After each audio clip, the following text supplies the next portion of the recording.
অতীতের বিতর্কিত ভাবমূর্তি কাটিয়ে এবার নতুন রূপে ফিরতে চায় বাংলাদেশ পুলিশ। লক্ষ্য আসন্ন জাতীয় সংসদ নির্বাচনে শতভাগ নিরপেক্ষতা। আসন্ন জাতীয় সংসদ নির্বাচনকে সামনে রেখে এমনই এক অস্তিত্ব রক্ষার লড়াইয়ে নেমেছে বাংলাদেশ পুলিশ। তবে বাহিনীর অন্দরমহলেই এখন ঘুরপাক খাচ্ছে এক বড় প্রশ্ন, ভোটের দিন কি সত্যি স্বাধীনভাবে কাজ করতে পারবে তারা? পুলিশের শীর্ষ কর্মকর্তাদের আশঙ্কা, মাঠ পর্যায়ে রাজনৈতিক ও অন্যান্য চাপের কারণে নিরপেক্ষভাবে দায়িত্ব পালন বাধাগ্রস্ত হতে পারে। যে কারণে নির্বাচনের দিন আইন অনুযায়ী স্বাধীনভাবে দায়িত্ব পালনে সরকারের কাছ থেকে নিশ্চয়তা চায় পুলিশ। পুলিশ সূত্র জানায়, সম্প্রতি স্বরাষ্ট্র মন্ত্রণালয়ে অনুষ্ঠিত এক রুদ্ধদ্বার বৈঠকে নিজের উদ্বেগের কথা সরাসরি জানিয়েছেন আইজিপি বাহারুল আলম। এখন যে কোনো ব্র্যান্ডের পুরাতন এসি বদলে নতুন ওয়ালটন এসিতে উপভোগ করুন 25% ছাড়।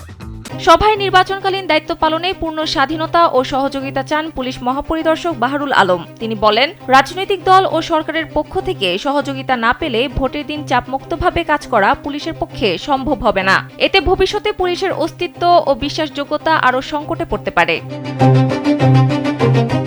জানতে চাইলে আইজিপি বাহারুল আলম গণমাধ্যমকে বলেন, সুষ্ঠু ও নিরপেক্ষ নির্বাচন অনুষ্ঠানে পুলিশ বাহিনী সম্পূর্ণ প্রস্তুত। ভয় ও চাপমুক্তভাবে দায়িত্ব পালন করতে চায় পুলিশ।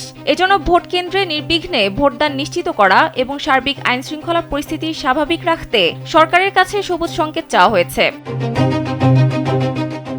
এছাড়া চোরাগোপ্তা হামলা, গুলি, হত্যা, বিস্ফোরণ, মব সন্ত্রাস ও অবৈধ অস্ত্রের ব্যবহার নির্বাচন কেন্দ্রিক নিরাপত্তা নিয়ে নতুন করে শঙ্কা সৃষ্টি করেছে।